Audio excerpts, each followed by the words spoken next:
Sorry about the delay on getting this video out, but the holidays were busy. We've had a couple Kill Team events, and I just changed positions at work. But I'm back, so let's talk about the aspect techniques available to striking scorpions. First, let's talk about the aspect technique rule again. If you have any striking scorpions in your team, you can use each of the following techniques once per turning point. You can use a given technique, use one technique in a given action or counteraction, and this means that you could potentially have a single aspect warrior use multiple techniques over the course of a turning point, as long as it's, say, one in his action, one when retaliating. It all just depends on the specific requirements of each given aspect technique. The other thing worth noting here is that if your team composition is all striking scorpions, you can use each of these aspect techniques up to twice in a turning point. So that's the main payoff for running all of one aspect. Excuse me. So, the first aspect technique that we're going to discuss is Patient Stalk, Sudden Blow. Use this aspect technique when a friendly striking scorpion operative that has a conceal order performs the reposition action. During that action, that operative can move within control range of enemy operatives. It cannot end the move there. And you can inflict D3 plus 2 damage on one enemy operative it moved within control range of after it's moved. Excuse me. So, you need a conceal order, and you need to perform a reposition. This means that you cannot use this technique to, say, fall back out of somebody's engagement range if you're already there, but there are a couple weird use cases that really matter here. This can let you slide through a model's engagement range and get to an objective or marker that you would normally be blocked from getting to. This could make the difference in a close game or on the last turning point. You can also fight while on a conceal order. You just can't charge. Now, normally, you can't get into engagement range without charging, and that's still the case here, in that you can't end the move in engagement range and thus wouldn't be able to fight. But what this allows you to do is potentially move through a model's engagement range and then do a hatchway fight on ITD or a door fight on Vulcus. And chipping a model for 3 to 5 wounds before a combat starts makes a huge difference in what you can reliably engage. And that's 3 to 5 wounds from this technique, and then 2 more for Manda Blasters. You're dealing 5 to 7 wounds before you even start rolling dice. And that's huge. You add on top of that the 8 damage that you're dealing with 2 normal hits, potentially more if you've got 2 crits because of rending. You can even kill Space Marines under those circumstances. It can also let you finish off one wounded model with your movement and still leave you with APL to do things like fighting other models through a contested door or hatch, or to move on to a point and tap it and plant a beacon or something like that. Excuse me. And in our toughest matchups right now, which for the most part are against things like Warp Coven and Legionaries, who are so tough and difficult just to take down their models, being able to move a striking scorpion that's going to perform a scoring roll and still have it deal 3 to 5 wounds that your opponent can't save in any way can be really big in making a difference of killing that clutch model in a turning point where you really need it to die. Or if it's a model like the Legionary Chosen that, if it's retaliating and kills models and heals itself, I mean, that's terrible for us, right? So anything where we can chip some damage onto those models that they can't stop and it doesn't give them a chance to fight us and deal damage back can be huge. You won't end up using Patient Stalk Sudden Blow all the time, but even opponents that are familiar with the team will probably forget you have access to this. Just this past weekend, the damage from this technique made the difference between me being able to kill a Slaanesh Legionary Chosen that was hiding out in cover, and if I don't kill him there, I probably lose the game as he rampages through all of my models in a row, killing them and healing. So, it's situational, but when it's good, it's good. The second aspect technique is Strike and Fade. Use this aspect technique when a friendly striking scorpion operative incapacitates an enemy operative during the fight action and is no longer within 3 inches of enemy operatives. Change that friendly operative's order to conceal, and it can immediately perform a free dash action, even if it's performed an action that prevents it from performing the dash action. So, this technique is one of the best reasons to bring striking scorpions. The requirements are pretty simple. Kill an enemy operative with a fight action, and be 3 inches from enemies. And the payout is huge. Playing a team with pretty squishy melee operatives means that you need to try and find every chance you get to kill models for free instead of trading. And it's also important to try and get the most out of your APL, because you need to spend it to kill models and to generate points. Excuse me. Most of the time, you'll use this to pick off an exposed enemy operative, and then dash into cover and tap a point or complete a mission action like plant beacons for attack ops, or move to contest a point that your opponent didn't count on you being able to get to. And because Blades of Khaine is naturally fast in APL 3, this lets you cover a lot of ground between a 9-inch charge movement and then a 3-inch dash. And the technique allows you to get that dash even if you had already charged that turn.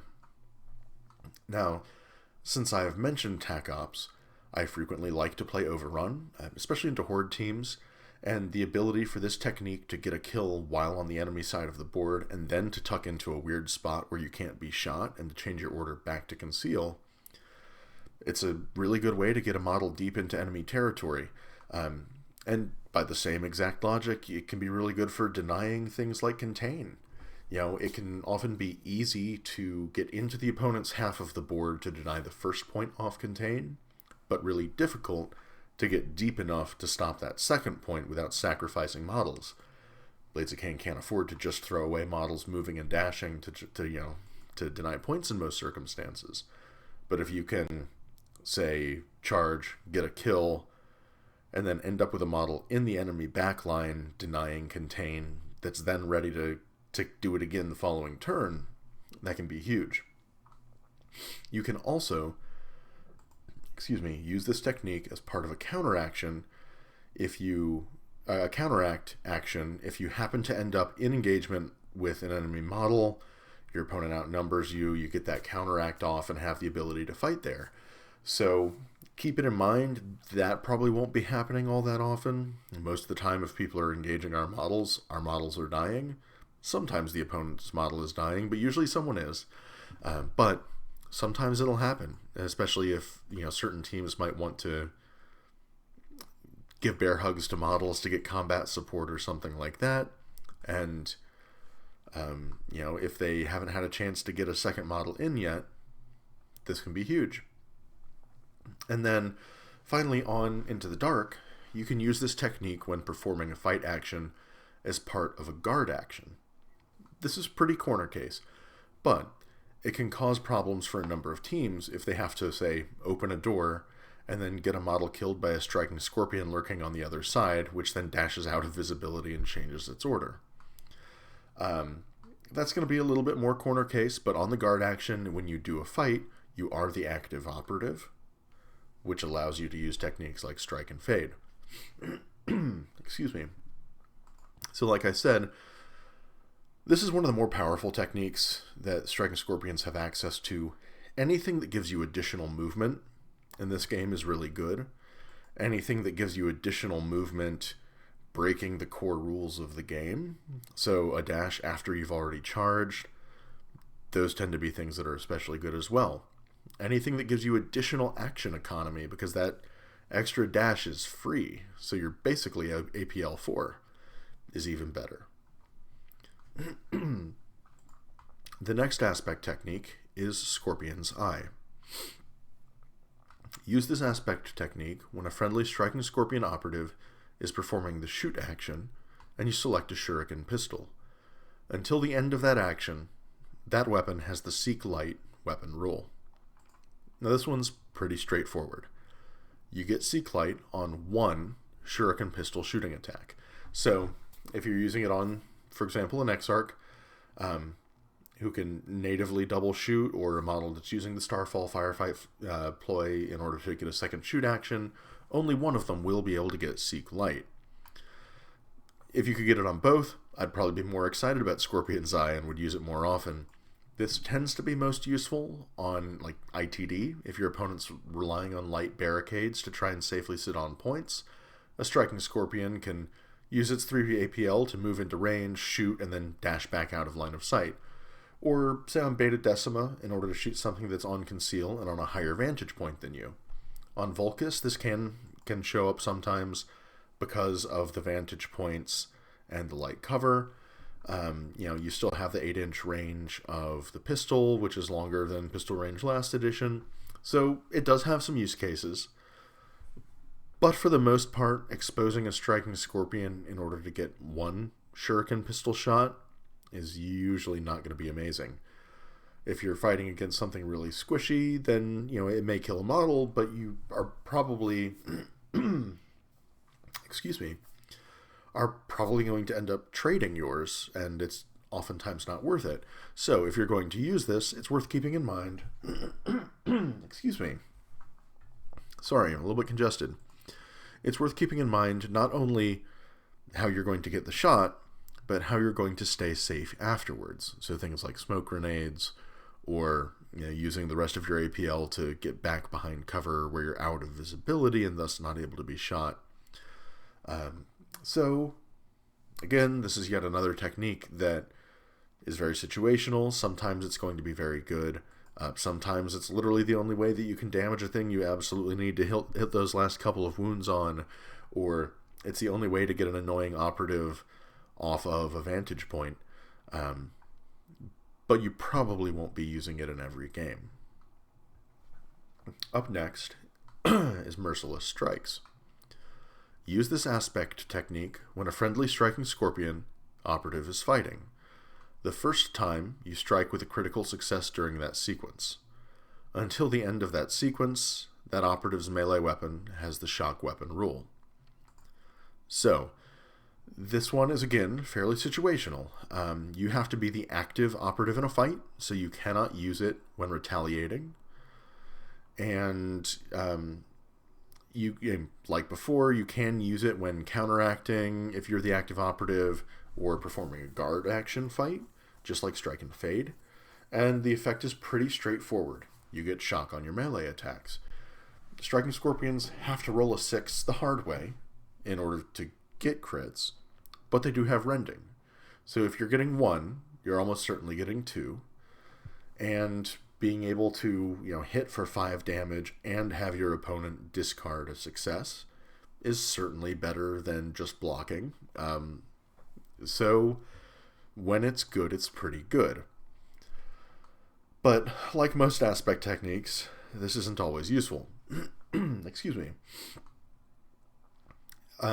Because of fighting Striking Scorpion is already dealing 2 damage with Manda Blasters, a normal hit on top of that is going to deal an extra 4 damage to the enemy. And that means that against almost all operatives in the game, you will need a second strike to kill something. And a second normal strike gets you up to a total of 10 damage dealt, killing most things in the game that aren't a Space Marine. If you happen to push a crit through, that's dealing 7 wounds with your first strike. So Merciless Strikes does nothing at all to 7 wound models. Against a model with between 8 and 13 wounds, because Scorpions have rending, and you should have 2 crits if you have 1, this technique only really does anything useful if they only have 1 successful hit for shock to force them to discard. Because if they have more than 1, they're going to be able to hit you back once or parry once anyways, whether you use this technique or not. Excuse me. Against Astartes models with 14 wounds, this is potentially useful, but they tend to have 5 attacks on their melee profiles compared to your 4 on Striking Scorpions. So this may be useful if they rolled poorly, and shock can let you damage them while parrying out their only 1 or 2 successes. It's slightly more useful on a Striking Scorpion Exarch, especially with the Claw. The Exarch has 5 attacks, making you more likely to get a crit, and the Claw has lethal 5-up, meaning that you can often get 2 crits in an attack roll, and this can be huge against something like Astartes at that point. But it's important to keep in mind that using this means that you won't be able to use Strike and Fade. Even into a Space Marine, if your Exarch can resolve 2 crits for 6 damage with the Claw, plus 2 for Manda Blasters, there's 14 damage, he's going to kill a Space Marine. And it's then more valuable to keep him alive to try and do it again, since he hopefully is doing that without needing a second fight action to force damage through, right? So, I realize this isn't a glowing review, and this is probably the Striking Scorpion. This is not just probably, this is definitely the Striking Scorpion technique that I use least. But, as with most of these techniques, sometimes you find yourself in a situation where you have a crit and really need to have shock, or your opponent only has 1 success, and shock, means you're not taking any return damage in a fight, which can be huge. This can absolutely win a fight for you that you would otherwise lose. Just consider whether or not you are, whether or not you need it to actually get the kill, and then whether you're better off using this or Strike and Fade before you decide what you want to go with. I feel like I should also mention here that there's a bit of a discussion online about whether or not the wording works such that you go to push a crit through and you get shock, but the shock doesn't actually apply to that first crit yet, so you need to then push a second crit before shock actually does anything using this technique. That just feels kind of ridiculous to me, to be honest. It certainly seems counter to the intent of the rule. I disagree with that interpretation of it. I'm not aware of tournaments that are running it, but you will occasionally see that discussion online with the very few people that are talking about Blades of Khaine online to begin with. If you're real worried about it, talk to your local TO, but I don't imagine it's going to be much of a problem for you. And the final Striking Scorpion aspect technique is one with the gloom. Use this aspect technique during a friendly Striking Scorpion operative's activation. Until the start of its next activation, while that operative has a conceal order and is in cover, it cannot be selected as a valid target, taking precedence over all other rules, e.g. Seek, Vantage Terrain, except being within 2 inches. So this is really the other technique that you'll end up using in most games with Striking Scorpions, and it makes one of the stronger arguments for taking all Striking Scorpions into some of the very shooting-heavy matchups. I tend to still play a mixed team personally, but that's a stylistic thing. So, as far as the requirements, it must be on your activation, and you must be in cover to get any benefit from it. And then you get what the community generally refers to as Super Conceal. What this does is it lets you use light cover, but still ignore Seek, Light, and Vantage points. And as long as your opponent's models cannot move far enough up the board that they can get entirely around your cover, so to draw their cover lines to where the terrain's not intervening, they'll need to get within 2 inches of the Striking Scorpion in order to shoot at it. And oftentimes you can use this to stage a model safely near the center of the board or near an objective where there's only light cover available. Most tables of Kill Team terrain will have vantage points that project threats onto these areas, so being able to ignore the vantages is really useful. This was already a useful technique last edition, but I think it's only gotten better in the current edition of Kill Team because of the board layouts and the introduction of Dance of Death. We'll talk a bit about Dance of Death in an upcoming video on the strategic ploys available to Blades of Khaine, but now that being on a vantage point grants cover against things below you, Striking Scorpions can hide on top of buildings quite safely. Now they're a melee operative, they don't necessarily want to be on top of a building, just because it's usually going to then be further to charge things and get where they really want to go. But I like to have a Striking Scorpion with one with the gloom near, say, a Dire Avenger or a Dire Avenger Exarch. At the end of a turning point, I can go with my Dire Avenger, climb up onto the vantage point, go on engage, and do 2 shoot actions, potentially sort of 3 with one of the aspect techniques for Dire Avengers. You can put out quite a bit of damage, often with Ceaseless, And if you do that right at the end of the turning point, your opponent might not be able to respond to it right away.